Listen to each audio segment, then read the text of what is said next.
But the funny thing about He-Man is that, like if you grew up in the 80s, it was apartheid.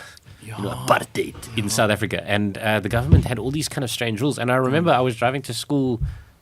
I can't remember the year. It's like I was little, 1987, 1988 or something. I was like 8 years old, and it came on the news that the apartheid government had banned He-Man because there was only one master of the universe, and that was God. And that this was like a satanic show. And I think I've said this to you before. I think that was like a seminal moment in my young life that kind of I was like, well, honestly, stuff the whole Bible, stuff everything, stuff my afterlife.